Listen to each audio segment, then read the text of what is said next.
नमस्कार मित्रों, the great Hindutva channel में हम आपका स्वागत और अभिनंदन करते हैं।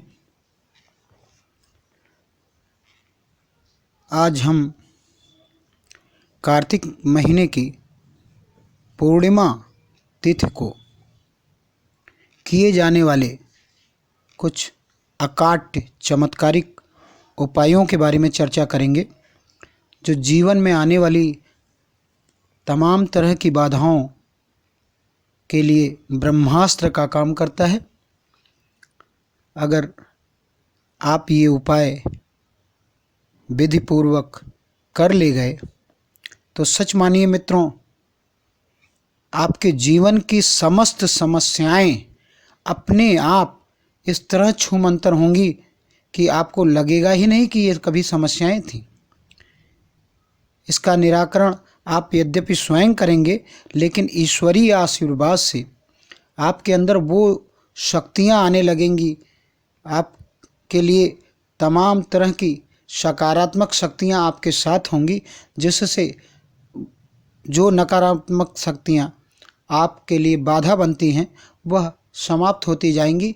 जैसे प्रकाश के आने से अंधकार दूर हो जाता है, उसी तरह सकारात्मक शक्तियों का प्रवेश आपके शरीर में, आपके इर्द गिर्द के वातावरण में, आप जहाँ रहते हैं वहाँ होने लगेगा, जिससे नकारात्मक शक्तियों का अंत होगा और सारी बाधाएं स्वयं ही वो नष्ट हो जाएंगी और आप देखेंगे कि आपके जीवन में सफलता किस तरह से प्रवेश करती रहती है।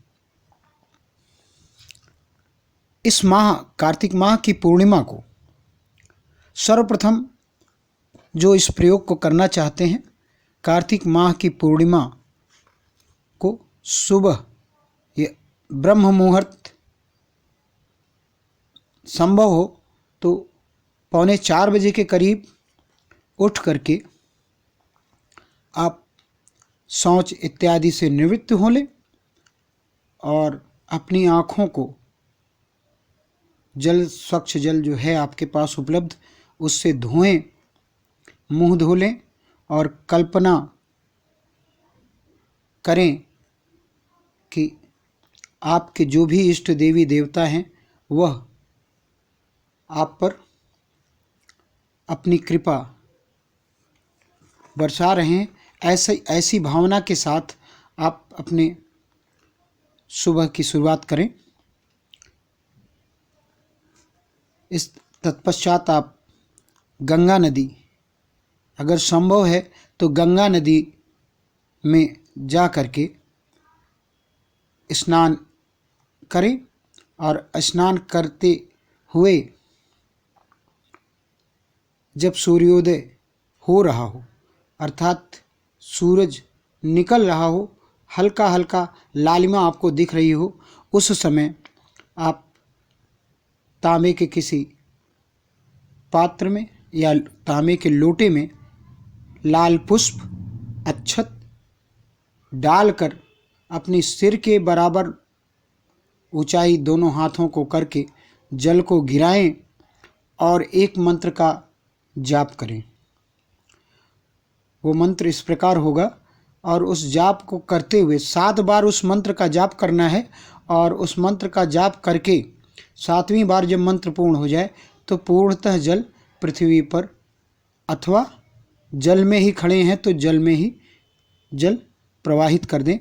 वह मंत्र इस प्रकार होगा: ओम घृणि घृणि आदित्याय नमस्तुभ्यं नमस्तुभ्यं नमस्तुभ्यं। इस प्रकार 7 बार आप जाप करते हुए जल को गिरा देंगे। फिर उस दिन आपका व्रत रहेगा। आप सुबह प्रातः कोई आहार नहीं ग्रहण करेंगे, जल आप ले सकते हैं। दोपहर में आप गर्म दूध का सेवन कर सकते हैं। फल अल्प मात्रा में आप ले सकते हैं। रात्रि के समय भी अल्प मात्रा में फल ग्रहण करें जो आपको नुकसान न करता हो, अथवा गर्म दूध का सेवन करके आप सो सकते हैं। बीच का समय सुबह और सायं का जो समय है, जब आप सूर्य देवता को जल चढ़ा लेंगे तो आप अपने पूजा स्थान पर आएंगे, अपने घर में आएंगे जहां आपने पूजा का स्थान नियत किया है, अथवा आप जिस मंदिर में अपने जिस देवी देवता की पूजा करते हैं उस जगह आप जाएंगे और रोजाना की ही तरह विधि विधान से आप पूजा करेंगे। विधि विधान का तात्पर्य यह है कि इसमें कोई कर्मकांड विशेष की बात नहीं है। आपके पास अगर पुष्प उपलब्ध हैं तो आप पुष्प, जल, धूप, दीप, इन 4 चीज़ों से आप अपने देवी या देवता जिनको आप मानते हैं उनका आपको आराधन करना है, अर्चन करना है, उनकी स्तुति करनी है, उनका भजन या गायन करना है। ऐसा करके जब आप घर पे आएँ तो या घर में ही करके आप अपने शयन कक्ष या अपने वर्किंग रूम, अपने कार्यस्थल पर रहें तो उनके बारे में ही ध्यान और चिंतन करना है। सायं पुनः अपने इष्ट देव की आरती और पूजन करना है, और इन सारी चीज़ों को करने के उपरांत ही आप फिर रात्रि का भोजन के रूप में दूध आप ग्रहण करेंगे, आहार के रूप में दूध ग्रहण करेंगे, और तत्पश्चात ही विश्राम आप कर सकते हैं। सुबह यानी कार्तिक पूर्णिमा के दूसरे दिन आपकी जो भी उम्र है उस उम्र की संख्या जितनी भी है उतनी संख्या के बराबर किसी सुपात्र, भूखे, गरीब, असहाय व्यक्ति की सेवा के रूप में आप भोजन का एक टाइम का भोजन आप उन्हें कराएं। आप एक साथ करा सकते हैं या आप डे बाय डे करा सकते हैं। कहने का अर्थ यह है जैसे आपकी उम्र 25 साल, 30 साल, 40 साल, 50 साल जो भी है, अगर आपकी उम्र मान लीजिए 30 साल है तो आप एक महीने एक टाइम का भोजन किसी गरीब को एक एक करके आप करा सकते हैं। 30 दिन आप 30 गरीब को एक साथ भी करा सकते हैं। अच्छा हो कि एक एक दिन करके कराएं, इससे आपको असुविधा भी नहीं होगी, आपको भार भी नहीं लगेगा और आपका नित्य प्रति कर्म के रूप में यह साध्य होगा।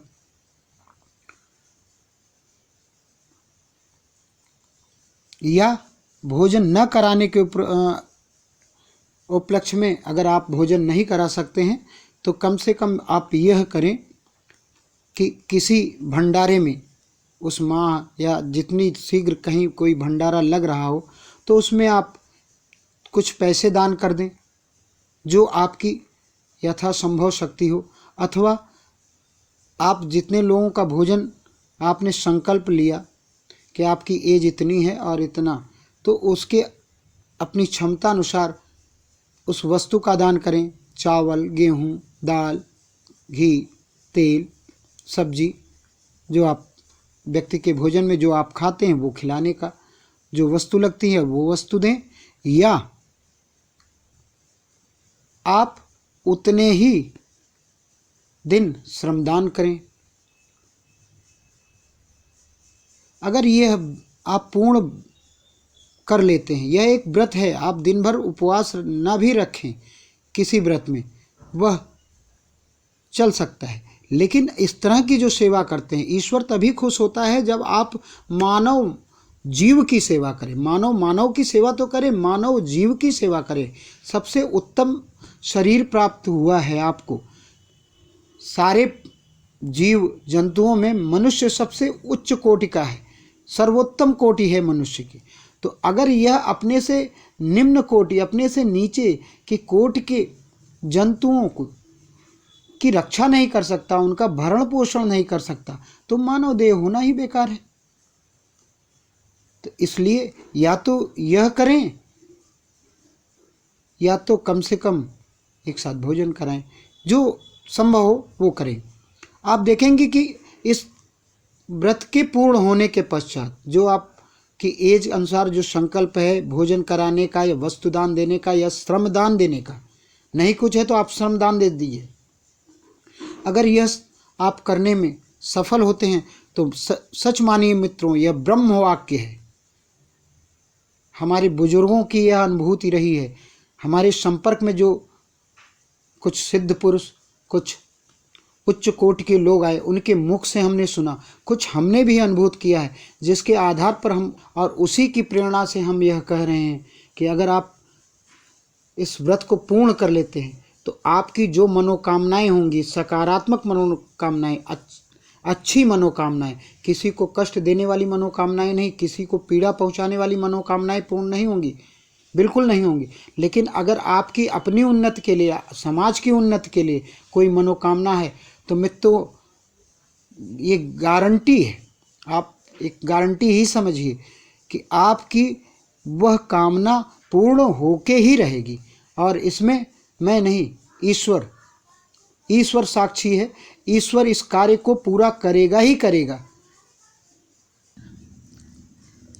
और अंत में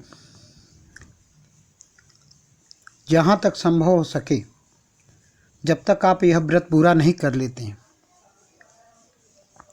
अर्थात किसी सुपात्र व्यक्ति को भोजन, वस्त्र या धन अथवा अपना स्वयं का श्रमदान संकल्प अनुसार पूरा नहीं कर पाते हैं, तब तक आपकी यह कोशिश होनी चाहिए कि आपके इर्द गिर्द के जो जीव जंतु हैं, जैसे गाय, बैल, आवारा पशु, कुत्ते हुए, अन्य पशु हुए, उनकी जो भी वो खाते हैं, जैसे कुत्ता है तो रोटी चाहिए, गाय है तो रोटी चाहिए। कहने का अर्थ है कि आप सात्विक भोजन करते हैं तो उनको सात्विक भोजन का अंश, यानी अपने खाने की एक रोटी गाय का और एक रोटी कुत्ते के लिए आप निकालें और अपने हाथों से उन्हें भोजन करें।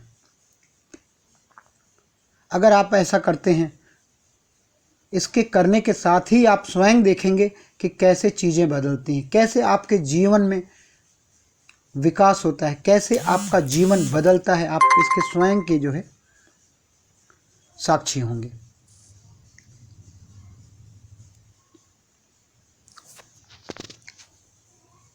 धन्यवाद। पूरा वीडियो देखने के लिए बहुत बहुत आभार।